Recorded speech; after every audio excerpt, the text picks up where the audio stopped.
최근 중국이 주변국에 위협을 가하는 일이 갈수록 고조되고 있습니다. 인도, 인도네시아, 홍콩, 대만, 일본 등 대한민국뿐만 아니라 중국 주변국의 피해가 만만치 않은 상황입니다. 하지만 덩치만 커지고 의식은 후진국 수준인 중국의 이러한 깡패짓에 한국만은 이득을 보기도 합니다. 바로 주변국의 한국산 무기 수입 수요가 날로 높아지고 있기 때문입니다. 동남아 국가와 인도를 중심으로 중국에 대응하기 위해 국방력을 확충하고 있는 필리핀은 한국과 교류가 가장 활발한 국가 중 하나입니다. 현대중공업이 필리핀 해군의 신형 호위함인 호세 리잘호를 인도했고 대우조선해양의 잠수함 수출도 대한민국 방위산업에 큰 한 획을 긋는 사건이었습니다. 이외에도 K9 자주포, KF-X 차세대 전투기, 상륙용 장갑차와 소총 등 총기류, 군용 차량, 고등훈련기 겸 경공격 전투기, 방탄 헬멧 및 방탄복 등 방산 전 분야에서 한국 방위산업의 위상이 높아지고 있는 실정입니다.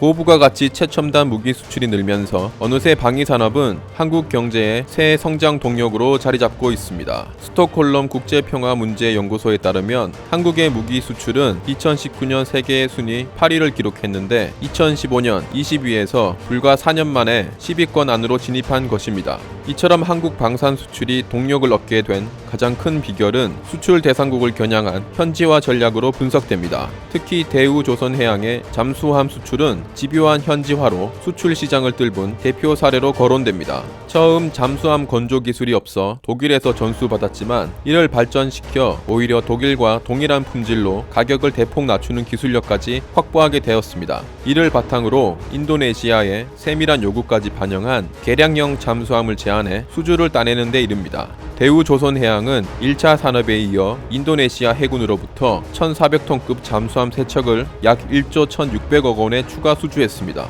한국의 잠수함 건조 기술은 세계적인 수준에 올라왔다는 것이 전문가들의 중론입니다. 특히 한국의 마지막 안보 족쇄로 불리고 있는 원자력 추진 잠수함, 즉 핵 잠수함 개발의 기술적 요건도 모두 갖춘 것으로 평가되고 있습니다. 한국은 이미 3,000에서 4,000톤급 잠수함용 소형 원자로 제작 능력을 보유하고 있기 때문입니다. 최근 북한이 전략 핵추진 잠수함 개발을 공식화하면서 핵추진 잠수함의 전략적 필요성이 대두되고 있는 상황입니다. 국방부는 2021-2025 국방 중기 계획에 4,000톤급 잠수함 건조 계획을 공개했는데 군 내부에선 이 잠수함에 디젤 엔진이 아닌 원자력 엔진이 탑재될 것으로 보고 있습니다. 북한이 개발하고 있는 잠수함 발사 탄도미사일에 대응하기 위해 건조할 예정인 3,600톤급과 4,000톤급 차세대 잠수함을 핵 잠수함으로 개발해야 한다는 것입니다. 북한이 최종 심사 단계라고 밝힌 만큼 실제 건조까지는 3-4년의 시간이 필요할 것으로 예측되는데 핵심 기반 기술 연구를 계속해온 만큼 미국과의 핵연료 협상 문제만 해결되면 한국이 북한보다 빨리 핵 추진 잠수함을 건조하는 것이 가능하다는 의견이 지배적입니다. 핵 잠수함은 현대 해상전에서 중요한 역할을 수행합니다. 잠수함이 적 잠수함을 잘 탐지하고 반대로 적 함정에는 탐지되지 않으려면 바다 깊이 내려가는 것이 유리한데 수심이 깊어질수록 수온이 감소하고 밀도는 높아져 음파가 아래로 굴절되는 특징이 나타나기 때문입니다. 잠수함이 바다 깊이 내려가면 음파가 되돌아오지 않기 때문에 탐지하기 어렵다는 것입니다. 또 부상하지 않고 장기간 항해가 가능하며 잠수함 내부의 공간 활용성이 매우 높습니다. 같은 규모라도 핵 잠수함에 무기와 식품 등을 적재할 공간이 훨씬 더 큽니다. 최대 16개의 수직 발사관을 탑재하고 8개의 어뢰 발사관을 갖추는 등 디젤 잠수함보다 훨씬 뛰어난 공격력도 갖추고 있습니다.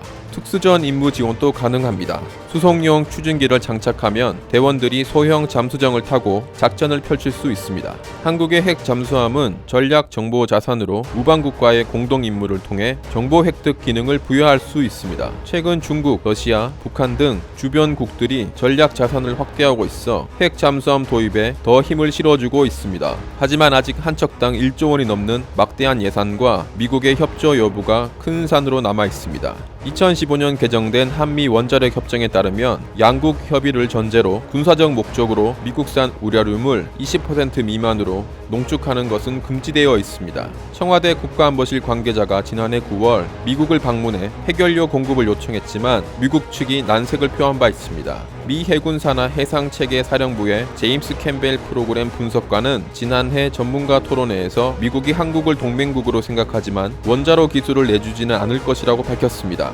하지만 한국은 이제 핵잠수함 개발에 조심스런 첫발을 떼어야 하는 시기가 찾아왔습니다. 이상 폭탄맨이었습니다.